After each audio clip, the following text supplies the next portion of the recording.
You have officially tuned in to another episode of the Enterprise Coaching and Real Talk Podcast with David Adam Kurz. Stay tuned to hear amazing guests give you great content to help your business grow.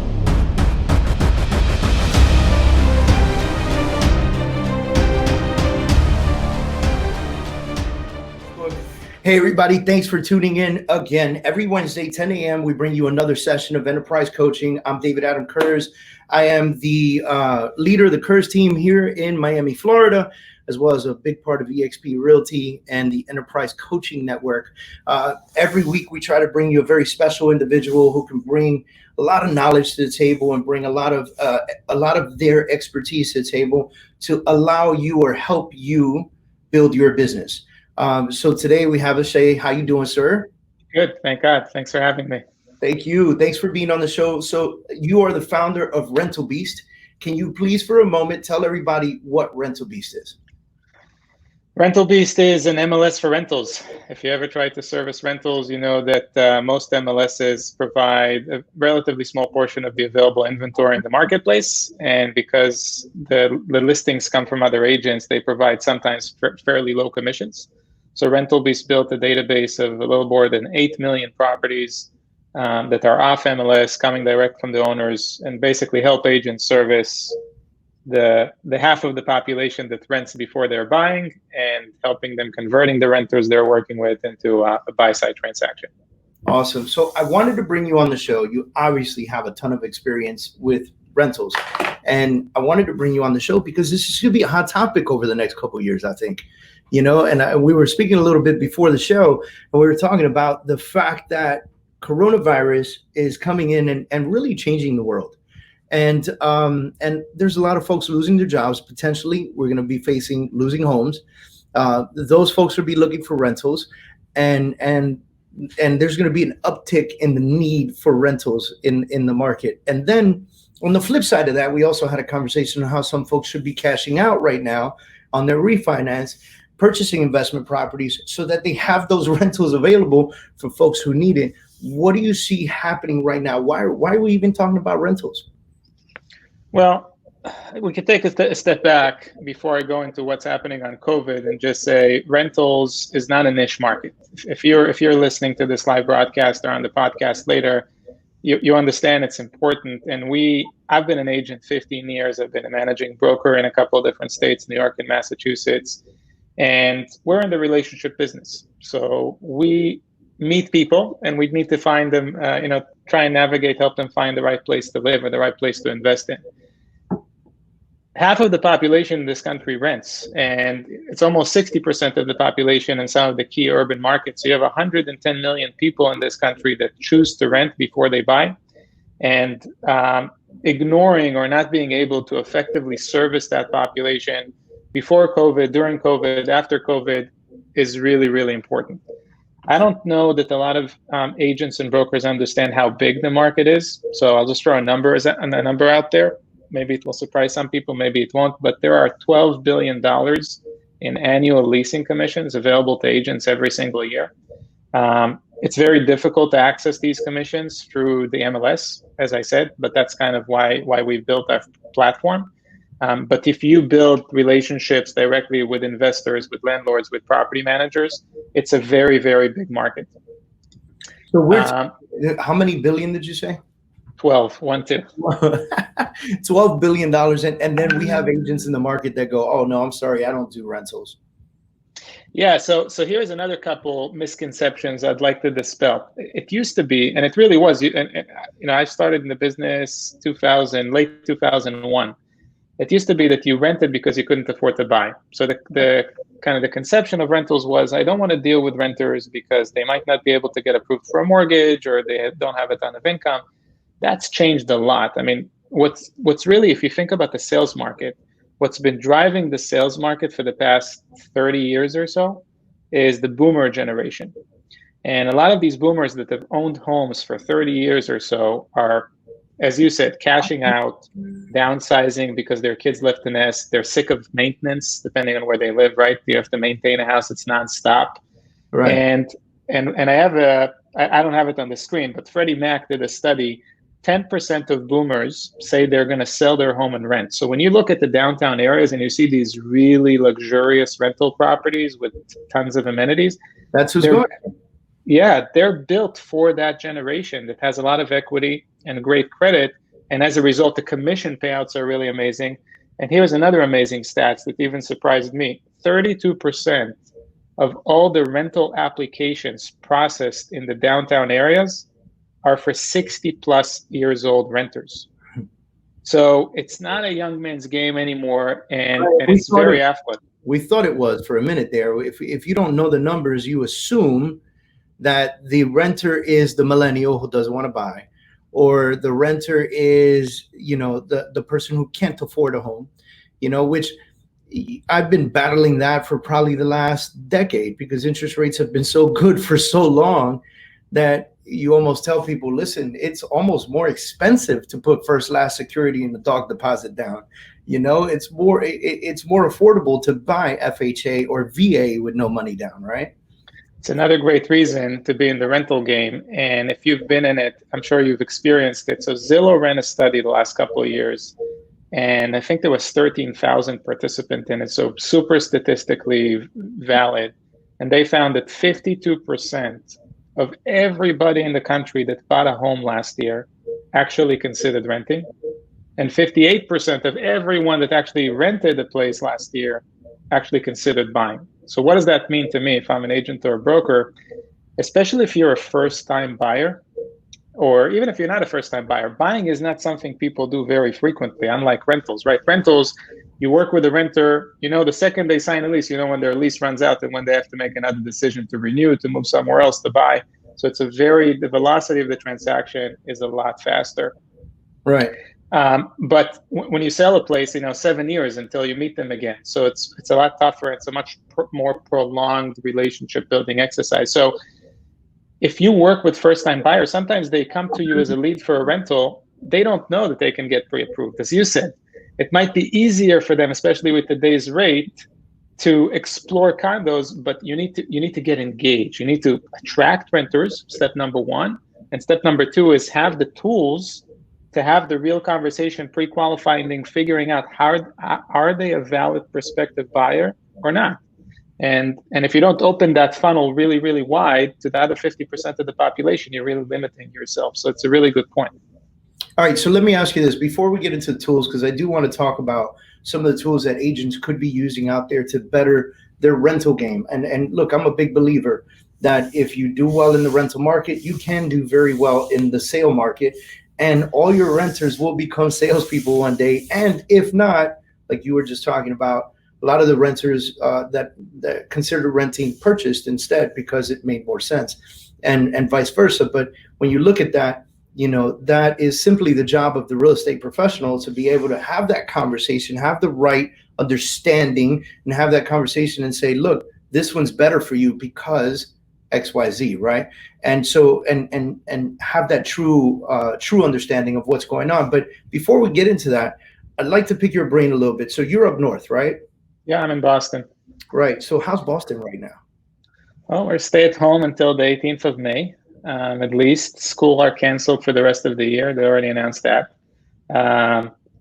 From a real estate perspective, I don't think it's anything unusual relative to the rest of the country. I think what we're seeing is that, generally speaking, if you don't have to move, you're trying not to, just because it's tough, right? It's tough to think about slapping yourself with social distancing and everything else going on.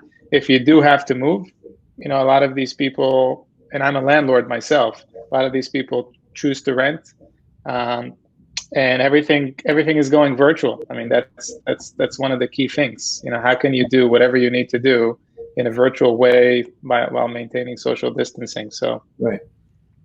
So and you're familiar with the New York market as well, right? Yeah. How's the New York market? Terrible.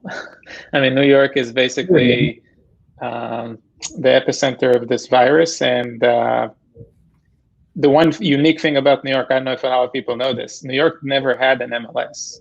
So from the get-go, that market is a lot more complex and a little bit less organized. So to on top of it now put this situation and the fact that it's so congested There's no space in New York, right? If you live in Manhattan and most areas of Brooklyn, Queens, it's so hard to maintain social distancing. It's not like you're going out to the suburbs to take, a Facebook Live open house type of thing. It's just going up to the condo you're trying to sell. You're going to meet 100 people, right? So it's just it's a tough market right now. We actually, my wife and I, we're Harley Davidson lovers, and we're doing a fundraiser. We're gonna raise money for the fight against child abuse, and the fundraiser is to do an 11,000-mile ride around the country. Wow. So we're gonna jump on our bikes next week. Actually, next week we're 6 days away from the beginning of the trip, and we decided yesterday. We sat down. We had decided we're going to skip New York, because the idea was to go through New York into the Boston area and then up into Maine. But just looking at it, I said, man, running around the country on a motorcycle is already a risk. Why go straight through the heart of the beast, Well, I will say this, having lived in New York, having worked in New York, I know it's tough right now, but I promise you they're going to come back better and stronger than they were before. Stronger than ever. Better and stronger than ever. 100%. It's going to be the beast of the market that it was before, and even better. I have no doubt about it.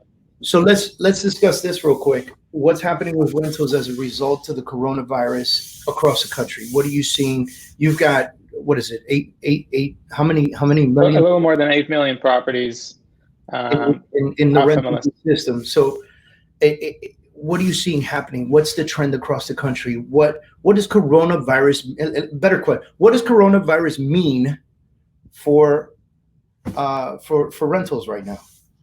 Great question. Right. So first off, the one nice thing we've noticed is that rentals, everybody wants to go virtual. If you look at rentals before COVID and in COVID, a lot of what you have to do in order to close a rental transaction has already been virtual. So if you look at the big management companies, the big buildings, even before they had virtual tours set up. Running a rental application, right? So now you found the property, and we're onboarding hundreds of virtual tours every single week. That's right. Making it easier to search for them, make it easier to show properties. That's number one. So it's already been virtual. Everything in the transaction, from lead generation to showing the property virtually, to processing the applications virtually, signing a lease virtually, getting paid, even post the transaction, collecting rent payments digitally. It's already in place. So there doesn't need to be what's happening now on the sales side. There's a lot of what I call digital leapfrogging. Right. And a lot of states, for example, in order to close a sale, you need to have a notary. Now they have to change regulations and do e-notaries and allow all kinds of stuff to facilitate virtual transactions. That's already in place for rentals. So that's number one, easier to close transactions. Number two, the landlord population is freaking out. Okay, so I'm a landlord. What did I do in March? I went to all of my tenants and I said, look, if you renew your lease by the end of April, I'm not going to raise your rent, in hopes that I don't have to deal with a vacancy. Right. Surprisingly, some of them took me up on it and signed the lease, but others came back and was like, no, I'm moving out. And I went back and was like, why are you moving out right now? You crazy? And then, they want to save money. A lot of, there's a trend now. Some people want to get out of the city and go to the suburbs because they realize, okay, I'm going to work from home and I want an office and home office and stuff like that. So everybody has reasons why they want to. It's work from home office, and save some money. It's a combination to leave the city and head up to the suburbs. That's right. So now I have vacancies that they have to fill. So all these landlords are sitting there and they realize they live in a world where, if they're not set up virtually, and the smaller the management company, and you have to understand half the rental inventory in this country is coming from small mom and pops like me, not from big management companies, people without an infrastructure, people that might not even be their job. My job is not my rental inventory. I happen to have investment properties, right, for additional income, but it's not what I do day in and day out. Right. So those people present an amazing opportunity for agents to go and say, hey, can I virtualize this transaction for you? But what these landlords are doing is we're seeing concessions offered to both tenants and commissions offering to renters skyrocket. I brought some examples just from the Miami market. Some crazy stuff. There's a building called Altus Pembroke Garden. Okay. Tenants get up to 3 months rent on some units. We've never seen something like that. Right. Right. The commission's paid up to 15-month commitment, but yeah. Right? But you have moratoriums on evictions. You have rent defaults. You have some media outlets almost encouraging renters not to pay their rent. It's kind of crazy. It's insane. Yeah. So you're sitting there as a landlord, it's like, I can't evict anybody. I don't know how much rent I'm going to collect. In April, it was 90% rent collection. In May, it was a little less, but not terrible. The longer this thing goes on, it's not going to get any better. No, it's not. You have 30 million unemployed. So they're sitting there like, look, I'll offer free months rent to the tenants, and I'll offer higher commissions to the brokers. So the net of all of it is agents can make more money. It's easier and faster to close these transactions totally digitally. And we haven't talked or touched about that yet, but I think they have an opening not only to build relationships with renters that convert into home buyers, but they have a really good opportunity to build relationships with investors that are super active right now. Mm-hmm. And this is when they're making their money. They're looking for those opportunities. Right. Eon Flagler Village, 14-month leases gets 2 free months rent, right? So they're looking for the commitment. Celeste Blue Lagoon, 2 free months on a 16-month lease, and they're waiving the application and the admin fee. Amare Las Olas, up to 2 months free on selected units. I mean, it's we've never seen something like that. Right. You can move in and not pay months for 2-3 months. It's nuts. Yeah, and man, I'll tell you, it's going to be continuous of a trend. I think even personal landlords will begin to make moves like that, to be honest. Like we talked about it now. You went to your tenants, you said, hey, listen, you signed a lease for another year. I won't raise your rent. No problem. And some people took you up on it. But the question now is, had you gone over there and said, hey, if you sign a lease for another year, or for the next 15 months, I'll give you the next 2 months free, maybe 100% of them would have stayed. So people are going to start thinking about that. Rather than have somebody stay in my house and not pay me, let me make it an option for them and work amicably together. That's just what people are going to face now. Now, my fear is this: that's right now. Maybe that's not even right now. Maybe that's like 2 months from now. But what happens in the rental market if this virus situation just flows all the way through the end of the year and we don't fully open back up till first quarter of 2021?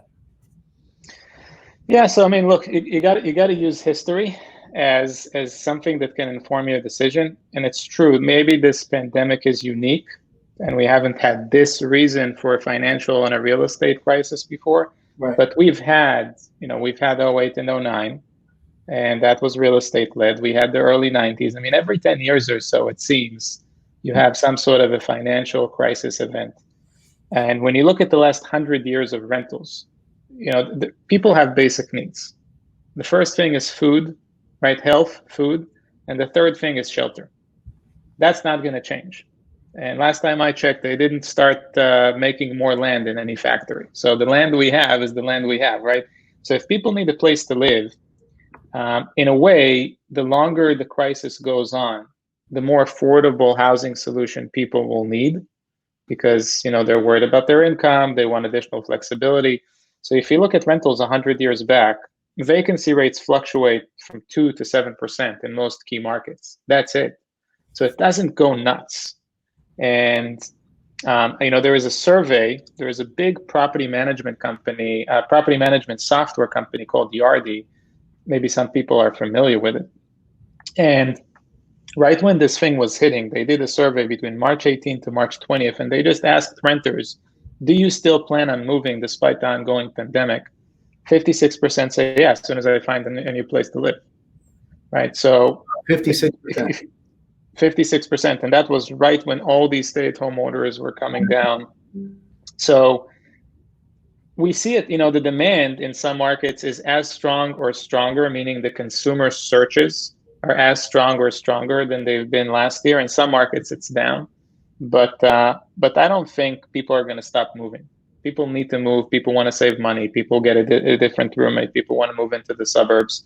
So, and I think in a way, agents are more important now than they were before COVID, Because think about it, if you were moving to a new neighborhood, or if you were moving from out of town, what were you able to do before? Is if you wanted to do it yourself, you can search online, visit the neighborhoods, right? Ask around, blah, blah, blah, and then maybe find a place. You can't do that now. Right. You're going to jump on a plane, you're going to drive 6 hours without knowing what you're seeing and who you're seeing and why you're seeing it. If you can have a resource that's a local expert, that knows the lay of the land, has comprehensive access to inventory, that can share with you good quality virtual tours and can take you through the transactions, of course you're going to take advantage of it. Right. Same if you're a landlord. I have properties in Boston.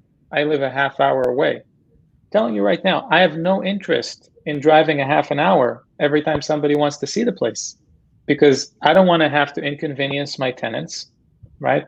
Because they live there, they're under a stay-at-home order. I don't want to have to clean up. It's like I want to do things the most efficient way possible. So I'm in the business. So what I did when I realized I'm going to have vacancies is I went and I found what I believe is, one of the best providers of virtual tours, and I'm putting together a super compelling package to market that unit. But guess what? Most people aren't me. Most of these small landlords desperately need an agent to give them a call and say, hey, I see you have a vacancy. Here's what I can do for you. Right. And guess what? A lot of these landlords like me are investors. And in these downturns, that's when they're getting more active. It's funny how just months ago, there were, conferences about, is the agent going to be irrelevant? You know what I mean? Like, think about that for a second. 6 months ago, the hot topic was the Zillows and the Realtor.coms of the world taking over and making it too easy, and clients don't need realtors anymore. What's going to happen to the realtor? And real estate professionals argued, we're still going to be needed because this is still a people business, right? And as much as technology can give you, it's still a tool. Somebody has to do the job, And so, that argument kept coming up, and now you just voiced out loudly, real estate professionals are needed now more than ever, right? And so it's funny how the world makes its moves. It's, I try to compare it. I try and give people an example of other industries that have kind of eliminated the middleman, so to speak, and why it's not going to happen in real estate. So one really easy industry to think about is the travel industry. In the olden days, if you wanted to book an airline ticket or take a vacation, what did you have? You had a broker for vacation. It used to be called the travel agent. Right. They had some secret backdoor access to the inventory of the rooms and the inventory of the flights, and they booked it and packaged it for you. And then Expedia comes along, and all of a sudden you can just see what seats are available and see what time to book them, and you don't need the middleman. We're the travel agents, right?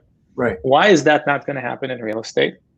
In my opinion, the reason it's not going to happen in real estate is because an airline seat is a commodity. There's not a lot of variation. What are you getting? You're getting a seat.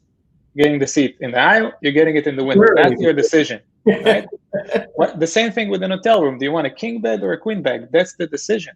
What view, ocean or a street? Right. It's easy. When you find a place to live, the amount of variables is insane. Any agent that's worked the field knows sometimes the people you work with don't even care about the property. You'll go into the property will be okay. Be like, you know what? There's a Whole Foods down the street. That's what I care about. The sun is coming from the north instead of from the east, right? I have a dog park. There's so many variables. I want to have a gas stove as opposed to, induction or an electrical stove. I want to have laundry in the unit. There is a million variables, and these variables change on a per client basis. So you can't have robots do that. It's so personal that I don't see the agents going anywhere anytime soon. So we got a great question here from Alexa. I have a rental property and I'm considering selling. Do you recommend selling? Ooh, talking about variables. Very loaded question. Look, me personally, I'm a buy and hold forever type of guy. And I can tell you that when I started to first invest in real estate, I made the mistake. It was kind of before 2008, and everybody was flipping. Kind of like iBuyers a little bit, Everybody was flipping. You buy it, you renovate it, 2 weeks later, you make a pile of money. I got burnt hard trying to do that, right? Because if you don't time it properly and if you don't buy it just right, it's just not a super scalable business, in my opinion. So I'm a buy and hold forever kind of guy. So every time I look at a piece of real estate, the first question that I have to answer for myself, whether it's worth purchasing, not just investment, even primary residence, can I hold on to this for 10 years financially? And do I want to hold on to this for 10 years financially? Even if there is an opportunity to sell it in 2 weeks, those two questions have to be a solid yes. Because if it's a solid yes, I can overcome any downturn. And this is a property that I'm gonna like keeping. So you're asking me, I have a rental property considered selling. Do you recommend? How much equity do you have in it? What is the NOI? What is the net operating income of that property? What are you getting in return? What is your return on this investment every month, right?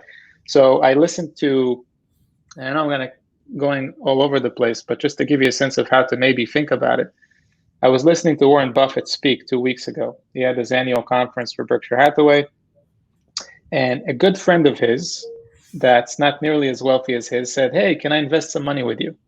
And he kind of looked at her financial situation, and he realized that she has credit card debt. Not a lot, but she had whatever, $10,000 or $15,000 in credit card debt, and that credit card debt was at 17 or 20% interest. Right.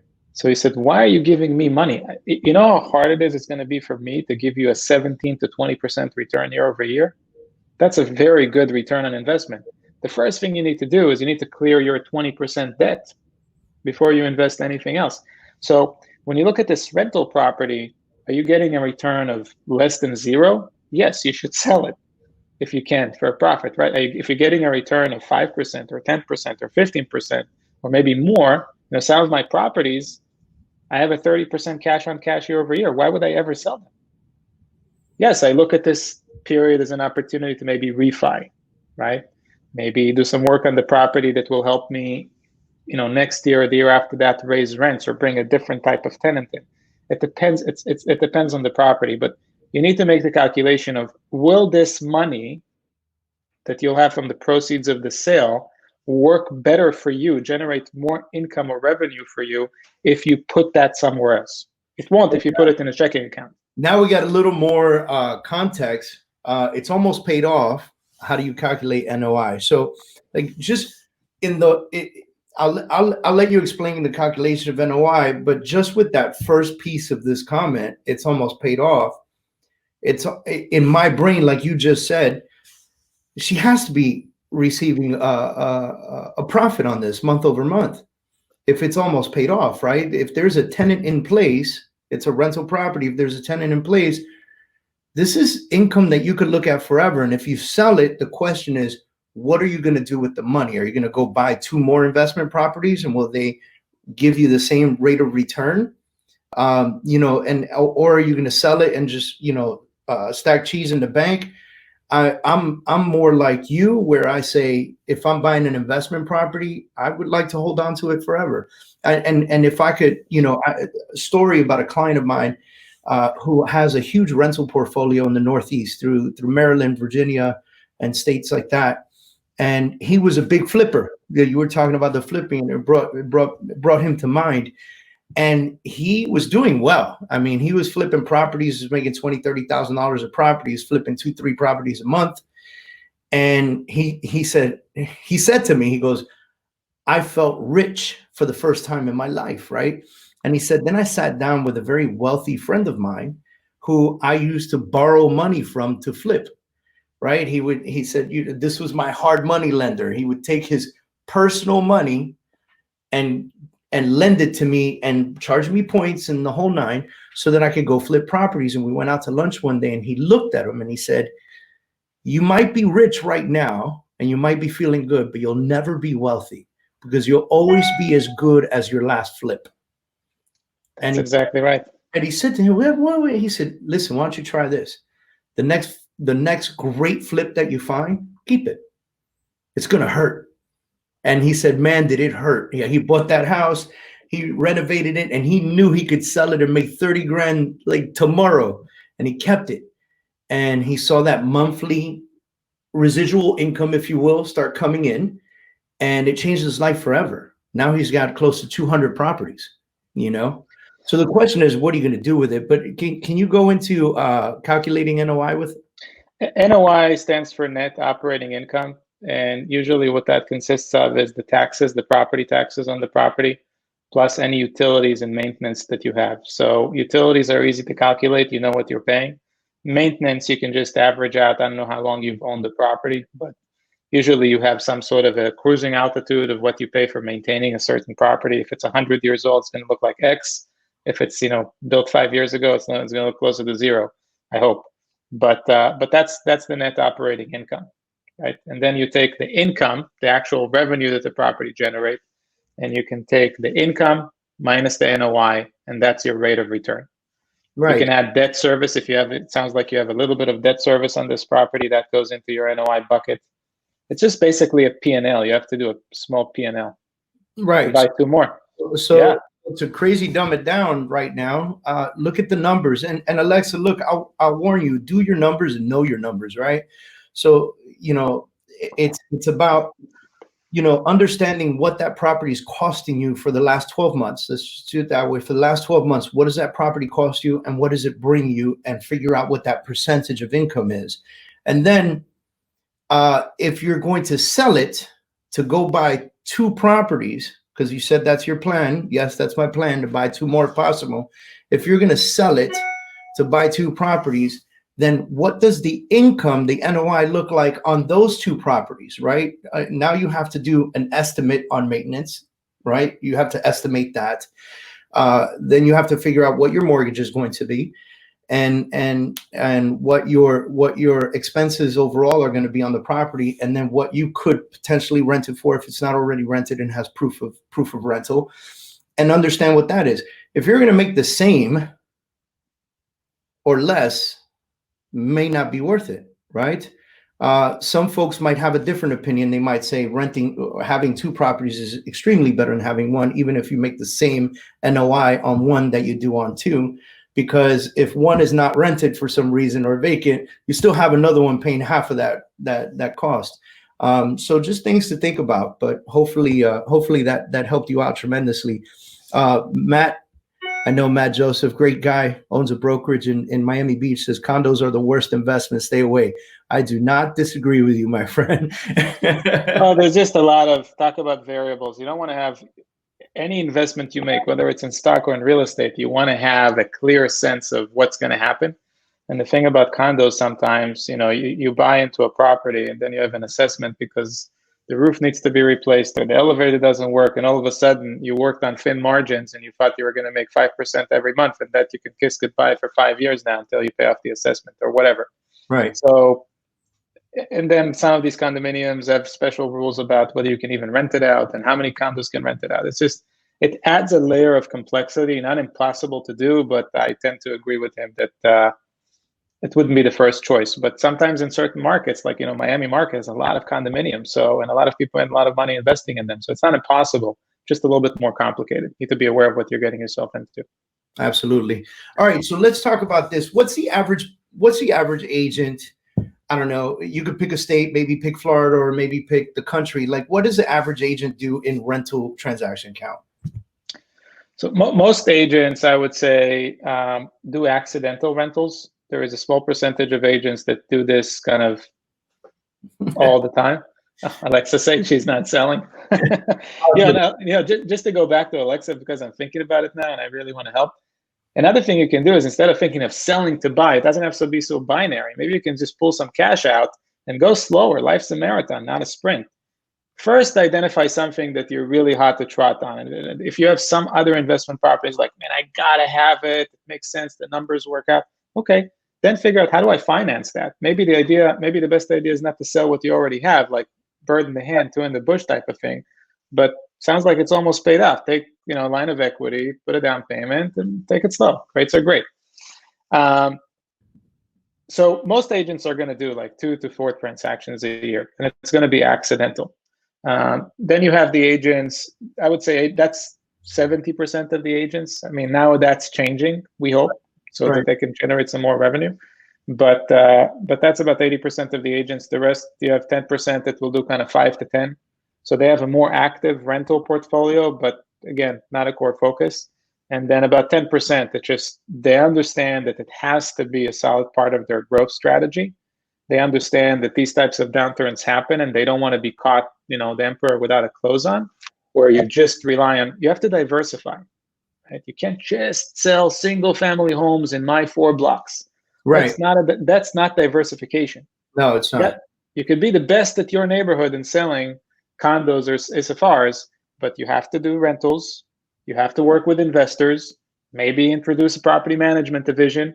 You got to service the ecosystem of housing if you want to have a sustainable business that doesn't stop growing and that's not super sensitive to any disaster. Right. A hurricane, a pandemic. You want to have a bulletproof business that can feed you. I just wrote an article. I released it last month because if you look at the first quarter of this year, any agent with a pulse could sell houses. The market was so good. Everybody was breaking records. What? All of last year too. All of last year too. Yeah, it was a great market. Everybody's breaking records. Rates are low. Inventory is tight. Demand is insane. Of course. But the game has changed. So I wrote an article and I called the article that we moved from playing Who Wants to Be a Millionaire to Survivor Corona Island, right? So it's kind of the game has changed a little bit. So you got to have that mindset even in the good times. Where's this article located?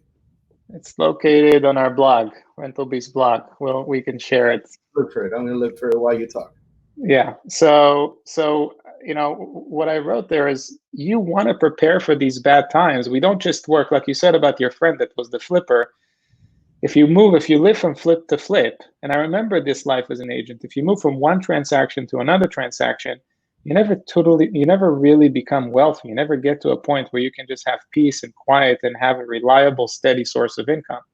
And I always believed, I build a relationship. I work hard to build a relationship.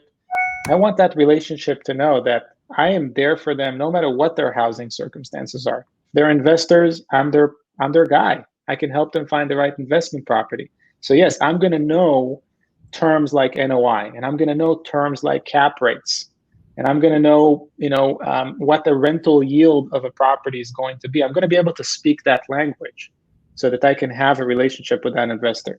If I'm working with a renter, I'm going to have all the tools to actually help that renter have comprehensive inventory to all the rental inventory, not just what's on the MLS and what's on the internet. Right. If I'm working with a buyer, of course, have all the right tools for that as well. So you got to do it all if you want to have a sustainable business. And I think agents are coming to that realization, unfortunately, during these types of periods. So let's get into best tools. Can we do that? Well, I'm not going to sit here and taunt best tools, but I'm going to give whoever is listening some resources that they can use that are in our portfolio. Okay. Because we worked hard on them for the better part of a decade, and hopefully they find them useful. So first of all, we found that there is a huge educational gap, and I see some of the questions coming in. A lot of agents never get educated about renters. How do I work with renters? How do I convert renters to home buyers? How do I work with investors and so on? So we've built an entire university, and we're providing free access to that. It's on-demand education, and I think there is in the banner of this actually. Is the link there? I'm going to even share it up here while we talk about it. Yeah, the link to all the resources. So Rental Beast University, they can access that for free. Okay. Second tool we're going to give away for free is if you're already working with renters. One of the things that always dogged me is that when it came down to actually processing an application and getting a deal done, a lot of paper got pushed around. And most agents, that's how they do it. So we've built a tool, we call it Apply Now, where once you have a prospective tenant or a prospective landlord ready to process an application, it's a one-pager, it's easy to use. You can send that prospective tenant a digital application. The landlord, or if you're the landlord, you get back the credit report, the background check, the eviction history, and the full credit application, and then you can make a decision. You can upload any documents, supporting documents you may want. So you can have the use of that for free as well. It's part of the resource. The third thing that we want to share is if you are not currently working with real estate investors, right? So we talked about renters and converting renters to home buyers. And one thing we didn't touch a lot about, but worth spending a second on is that everybody understands that the largest group of buyers are these millennials and Gen Zs. That same group of people represents 65% of all the renters. So in other words, building relationship with renters, potentially, yeah, here we go. Who wants to be a millionaire? That's it. I like that picture too. Building relationship with renters is tapping into, in the most cost-efficient possible way, to the largest group of prospective home buyers. So, so we're going to give you a PDF that's give you 6 tips to finding investors in your market, and just hopefully get you started. And my suggestion would be, start off, make a goal for yourself to engage with a handful, 5 investors, because if you remember in 2008, 2009, the last crash, there was no concept of single-family rentals, meaning institutionally. The smartest investor in Wall Street, Blackstone came, Colony came, and they bought tens of thousands of these homes that couldn't sell. And all of a sudden, we find ourselves in a world where you have massive portfolios of single-family rentals. The same thing is going to happen now. These investors have cash, they're on the sideline, and they're looking for opportunities, and it's a great recurring business. So 6 tips on how to find investors. As far as our own platform of 8 million properties, if you wanted to utilize that, if you're ready to, or if you're interested in taking your business to the next level, there is a charge for that. We are now providing kind of a half off to the people that will be listening to this broadcast. So we'll give them a promo code. It's called Grow 2020. And it's part of the link and resources at the bottom of the page.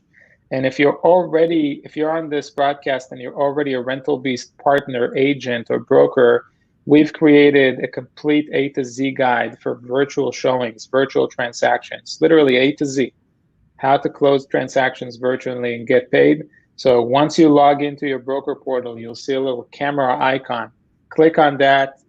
I would strongly encourage you to go through that guide, because it will organize life for you on how to close these transactions virtually and start generating some revenue ASAP. So those are the resources we want to share today. That's amazing, and I appreciate that. We've put the links out on social media for everybody. Michael, who works with Ishay, and myself, we've been putting all the links and all the comments out.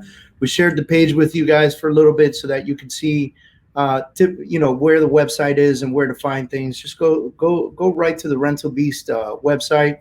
Go to For Agents section, and you'll see the university. You'll see other information on there. Read some blogs, get a true understanding of what's going on, and educate yourself. We brought this to the table because it's important right now, and it's going to continue to be important over the coming months as homes begin to shift. And unfortunately, people are going to be losing their houses and other needs. There are other needs. There's a reason why real estate was deemed as a essential service, yeah. And it's not because we're cool, it's because we're necessary. And so once you have a true understanding of that, we have this joke that we say, and there are 2 types of clients coming out of this in a little bit. It's going to be the client that's absolutely stuck at home with somebody they absolutely hate, and we're going to have to find them some rentals or new purchases and do some sales there. Or there's the client who is going to need a larger house in 9 months. So 2 types of clients coming out of this. So it's about finding and shifting. We talk about shifting all the time. Every time there's a market shift, agents, real estate professionals, we need to understand the shift as well. Having rentals in your repertoire of business, in your resume, is a great thing to have. I know that there's a lot of agents out there that look and they go, "Oh no, I don't do rentals." Well, okay, you're fancy. We'll let you go about your own business. I do sales and rentals. Why? Because I understand renters eventually become buyers, and guess what? Buyers eventually become renters. Like we talked about in the very beginning of this session, was that there are a lot of people 60 plus that are empty nesters that are selling their large homes and moving into luxury rentals. And these luxury rentals are $7,000, $8,000, $9,000 a month. That's a pretty cool, commission check there as a rental, So I want to thank you for being on the show with us today, for sharing all the free resources that you gave out today. sharing a 50% discount on a paid resource that you gave out today. There are a lot of great information went out. It was great seeing you. Glad to see that you and your family are safe and healthy. And, stay Boston strong, I guess. Thank you, David. Enjoy your Harley ride around the country. I have a crazy Harley story, but not for this podcast, some other time. And stay safe. Thank you. It's my pleasure. Right, thank you. Tell you what, if you enjoyed the show, make sure that you text Enterprise One to 33222 and stay tuned for future podcasts, future shows. Check us out on YouTube. Check us out everywhere. You can't miss the show.